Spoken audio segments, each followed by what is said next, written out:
আসসালামু আলাইকুম hello viewers welcome to Shabiya's kitchen আশা করি সকল ভালো আছেন আলহামদুলিল্লাহ আমিও ভালো আছি আজকে আমি খুবই মজার একটা স্পেশাল ডিশ লই আইছি ইলিশ বোনা আমরা বাংলাদেশি ন্যাশনাল ফিশ একটা খুবই ফেভারেট সকলের একটা কম বেশ সকলেও বানাইতেছি না আমি কিলহান বানাই একটা আজকে দেখাম ইনশাআল্লাহ প্রথমে একটা বোলের মাঝে বড় একটা মাছ কাটিয়া দইয়া লইবা আমি মিডিয়াম সাইজ দুইটা লইছি বড় আসিল না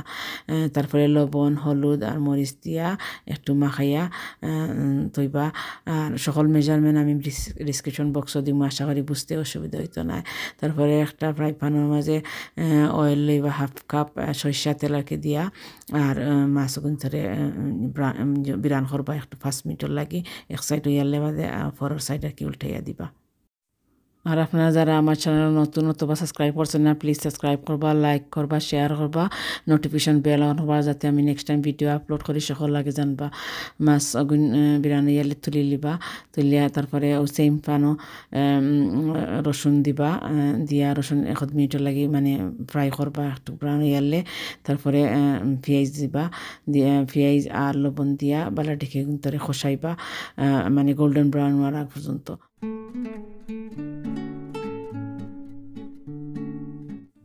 এখন টমেটো একটারে 4 পিস করে কাটিয়া দিবা দিয়া লাড়িয়া আর পানি একটু আড করবা আড করিয়া আবারও মিক্স করিয়া লিড দি গুড়িয়া 2-3 মিনিট লাই কুক করবা 2-3 মিনিট কুক করার পরে পানি আবার উকাইছে পানি আর একটু আড করবা আর টমেটো দেবা সফট হয়ে গেছে আস্তে আস্তে চামচ যাতে যাতে স্কিন তুলিয়া ফেলাই দিবা এই ডিশটা একেবারে ইজি আর সিম্পল প্লিজ ট্রাই করবা টমেটো স্কিন ফালানি পরে আর একটু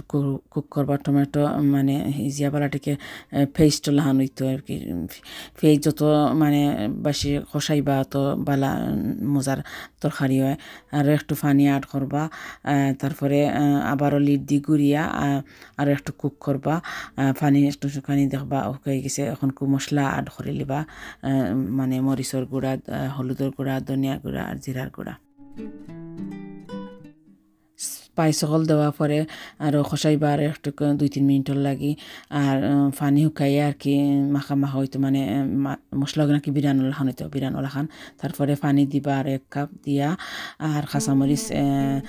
5-6টারে খাটিয়া দিবা দিয়া 2 মিনিট কুক করবা লিড দিয়ে কারির সস এখন রেডি হয়ে গেছে গিয়া এখন আস্তে আস্তে ইলিশ মাছ আস্তে আস্তে একটা একটা করে অ্যাড করবা আর সবটি অ্যাড করার পরে আস্তে আস্তে জেন্টলি ঠেন দেম ওভার করবা বিকজ মাছ দিয়ে আনলে চামচ দিয়ে লাড়লে তো মাছ ভাঙ্গি যাব এর লাগি আস্তে আস্তে একটা উল্টাই উল্টাই দিবা যাতে মশলা মানে মাছের ভিতরে হামায় এরপরে ফানোর 2 সাইডে হ্যান্ডেলও দরিয়া একটু ওলা ঘুরাইয়া দিবা মশলা হল যাতে চাইরো বাইতে গিয়া লাগে মাছের মাঝে এরপরে আর 1 কাপ পানি দিবা দিয়া লিড দি ঘুরিয়া 5 মিনিট লাই কুক করবা কারি এখন ওই গেছে গিয়া এখন ঠান্ডা হইবার লাগে রাখি লিবা ঠান্ডা হওয়ার পরে কারির ফাইনাল লুক মাশাআল্লাহ ইলিশ বোনা দেখতে যে সুন্দর লাগে যে মজার গেরানো বার হইছে খান ওয়াইট টু হ্যাভ ইট আশা করি রেসিপিটা সকলের ভালো লাগবো আর দেখা হইব আগামী ভিডিওতে ইনশাআল্লাহ আল্লাহ হাফিজ